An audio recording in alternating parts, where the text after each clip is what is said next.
I feel like Mattel really misses the mark with Disney collector dolls, and I think after seeing this unboxing, you'll probably agree, but if not, that's fine, you're entitled to your own opinion. Anyways, the box is pretty basic, it's just got some snowflakes, and it is somewhat reflective in parts of it, and when you open it, you reveal Anna and Elsa, and I feel like the posing, like since this is a 2-pack, is kind of awkward. Like they're displayed the way that they would be in a single pack set, and not really in a way that you would want to see a collector set. Like they're not really interacting with each other or even addressing the other's existence, you know what I mean? And underneath the top layer, there is like a clear plastic layer that needs to be taken off. Pretty standard for most collector dolls. But if I'm being honest, they just don't give off collector vibes. I'll explain why in a little bit. But this is the text that's on the back of the box. It's in a couple different languages. You can pause if you want to read it. It's basically just talking about the details on the dolls. And there's a bunch of plastic tags and ties used, so I'm just going to unbox the dolls completely off screen because it is just so much work to record all of that. Here they are out of the box, and although Elsa is my absolute favorite,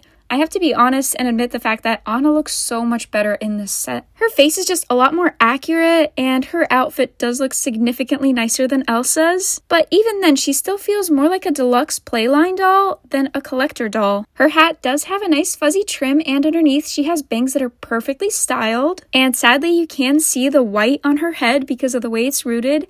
But if you have her hat on the entire time, it's not going to be that big of a deal.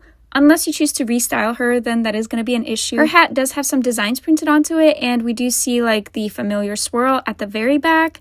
Her braids are done really neatly. I like the way they look. Although they are a little stiff at the ends, I understand that they did that for boxing purposes to make sure that it would look good inside the box and not get all messy. In general, it looks very nice, parted perfectly. Her cape is velvety and super soft. Definitely bonus points for that. I feel like the color is very accurate too. And it does have a trim going all the way around in a purple color. The pom-poms at the front are super cute, and I love that they kept the original clasp type design. I don't know how to describe it, I just think it looks really good. And now let's take a closer look. So I'm just going to take off the cape. It does just Velcro on, so it's super simple to remove. And underneath, she does have the bodice.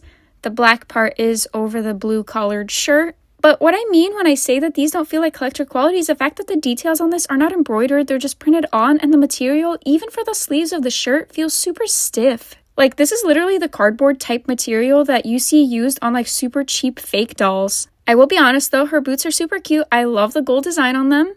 I do think the trim at the top of her boots is an odd choice because it's not the most accurate, but whatever. And this is just one more thing that bothers me about calling this a collector doll. Look at these gloves. I get that it's so that they can be removed and stuff, but they are sealed together with a plastic tag and they look huge on her. Like, this is ridiculous. And although the black on the bodice is separate from the blue, they all do just Velcro on together, so they're not separate fabric pieces, if you know what I mean. The skirt is separate and attaches with Velcro. In general, Anna looks beautiful, don't get me wrong, but I feel like the quality is just not matching with the collector label. You kind of expect more for a collector doll. This is literally Deluxe Playline. Now, as for Elsa, I feel like the very first thing we should talk about is the fact that her face mold makes her look like she's just a fake doll almost. I don't know, I'm just not a fan. It just does not look like Elsa when I look at it. And her hair color isn't accurate either. She is not this blonde. And the use of tinsel is just not very fitting here. I feel like it gets lost with the inaccurate hair color. Her dress, oh my gosh. They couldn't even add like proper sequins or anything. Everything you see on the bodice is just printed on.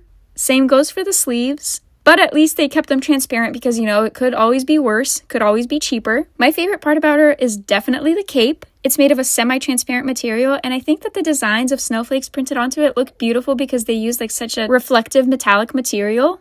And the length of it is pretty good too. Her heels are transparent with some ice motifs. And honestly, like I said before, it's giving Deluxe Playline. This is what she looks like from the back. I just don't think Mattel understands collector dolls too well when it comes to their Disney department, because if you compare this doll and you compare Disney stores like doll play sets or something, they are not that different, but these are supposed to be collector dolls and they are priced so much higher than Disney's dolls that are just regular Playline dolls like the Story series or the Elsa bedroom playset I reviewed earlier. I don't know, it just feels like Disney store's classic dolls are better than Mattel's collector.